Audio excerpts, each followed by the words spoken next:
Hello, hello, hello, everybody. How you guys doing today? I hope you're doing well. I sure do.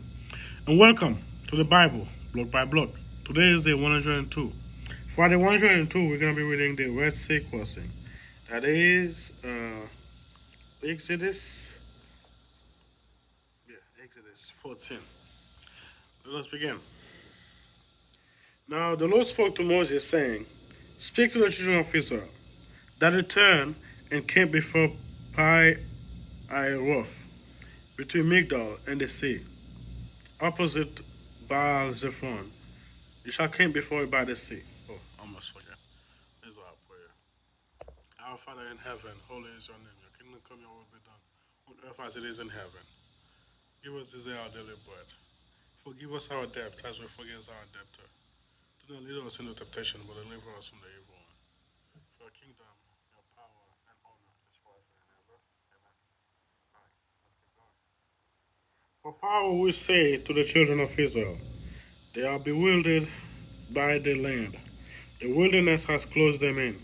Then I will harden Pharaoh's heart, so that he will pursue them, and I will gain honor over Pharaoh, over all his army, that the Egyptian may know that I am the Lord." And they did so. Alright, let's do it quick. Sorry for reading the word to Philistia. There were three ancient routes between Asia and Egypt. One route went from Elath near Israel, Geber across the Sinai Peninsula to the area of the Suez around the city of On, which is Heliopolis. Another route stretched from near Beersheba in the Negev to the area of Suez.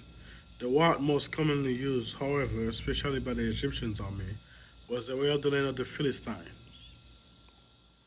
In Egypt, this roadway was called the Way of Horus, named for Egypt's earlier state god. The Way of Horus was a coastal route that left Egypt from the northeast. It went along the northern reaches of the Sinai Peninsula and along the coast of Canaan. If a traveler was going toward Damascus, he would cut inland northwardly. Destinations would continue along the coast. The route did not actually lie within sight of the Mediterranean Sea, since the land closest to the water was marshy. Instead, it lay inland a few miles away. The soil was firmer. The biblical name of the land of the Philistines alludes to the coastal area where the Philistines live and through which the Way of Horus passes. From the point of view of the Israelite, the Way of Horus came and went through the Philistine and was, thus, the way of the land of the Philistine. In later times, when the Philistines were not a distinguishable people, this one was known simply as the Way of the Sea.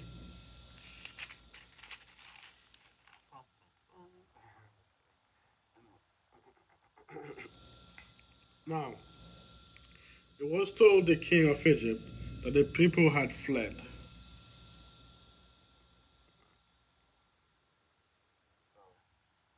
And the heart of the Pharaoh and his servant was turned against the people after he let them go. And they said, "Why have we done this, that we have left Israel go from serving us?"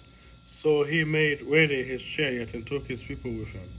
Also he took 600 choice chariots and all the chariot of Egypt with the captain over every one of them. And the Lord hardened the heart of Pharaoh, king of Egypt, and he pursued the children of Israel. And the children of Israel went out with boldness.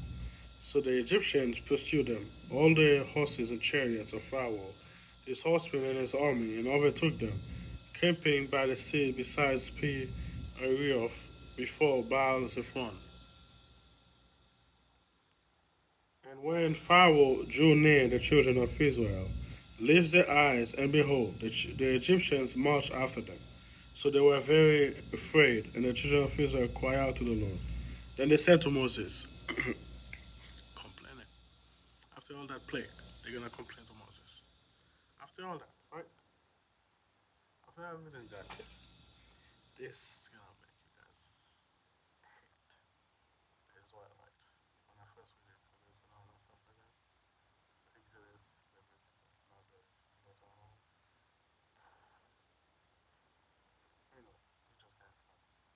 Because there was no grave in Egypt, have you taken us away to die in the wilderness?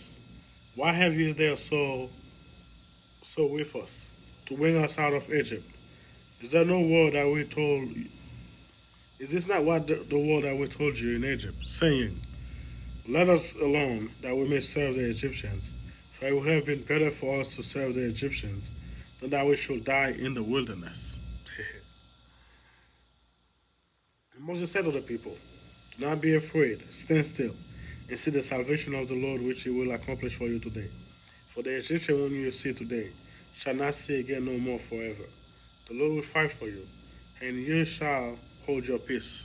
And the Lord said to Moses, "Why do you cry to me? Tell the children of Israel to go forward. But lift up your rod and stretch out your hand over the sea, and divide it. And the children of Israel shall go in dry ground through the midst of the sea. And I, indeed, will harden the heart of the Egyptian, and they shall follow them. So I'll gain honor over Pharaoh and over all his army, his chariots and his horsemen. Then the Egyptians shall know that I am the Lord, whom I will gain honor for myself over Pharaoh and his chariot and his horsemen."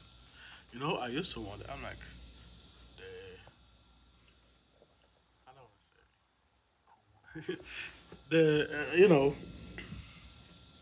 the balls. I just said.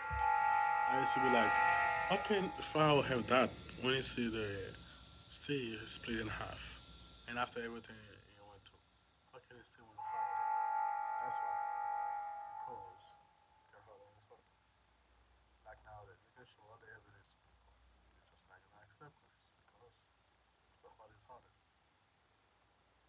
Anyway. And the angel of God, who went before the camp of Israel, moved and went behind them.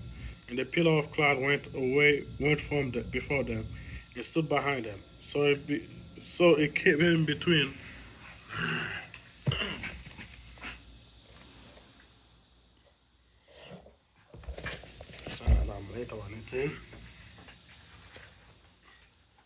So it came between the camp and the Egyptian and the camp of the Israelite.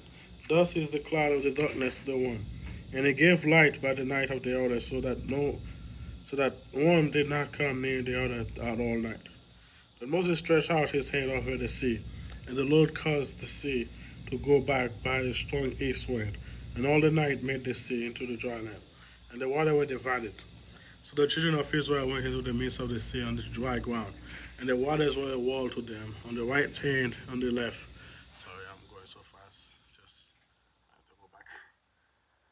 And the Egyptian pursued and went after them in the midst of the sea, all the Pharaoh's horses and his chariot and his horsemen.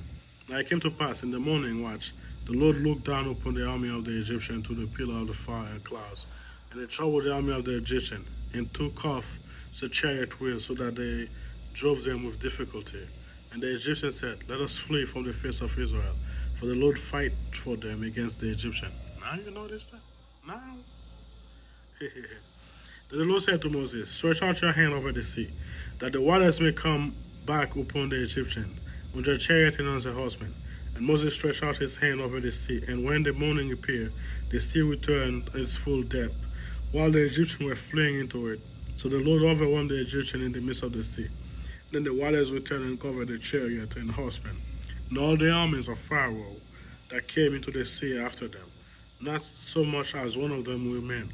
But the children of Israel had walked on dry land in the midst of the sea, and the waters were a wall to them on the right hand and on the left. So the Lord saved Israel that day out of the hand of the Egyptians. And Israel saw the Egyptians dead on the seashore. Thus Israel saw the great work which the Lord had done in Egypt. So the people feared the Lord and believed the Lord and his servant Moses. Amen. I can't stay, guys. I have to go. I am late for work. But I will say this though. I mean, I have time to go over it right now, but look it up, guys. That is a fact that even historian can't go against. Some might will fight over all this chariot under the sea, the Red Sea. Be like, no, it's not really because of the Egyptian, but however, the chariot is Egyptian chariot. But still, they can't deny the fact that right in front of the Red Sea, the ground become crystallite because the fire coming from the heavens and all that stuff like that, crystallite. They can't argue that. But again, there's chariot in the middle of the Red Sea right now. Look it up. I would love to talk to you guys more about it, but I do work. So, thank you guys for being here. Pray for me, I'll pray for you. I'll see you guys tomorrow.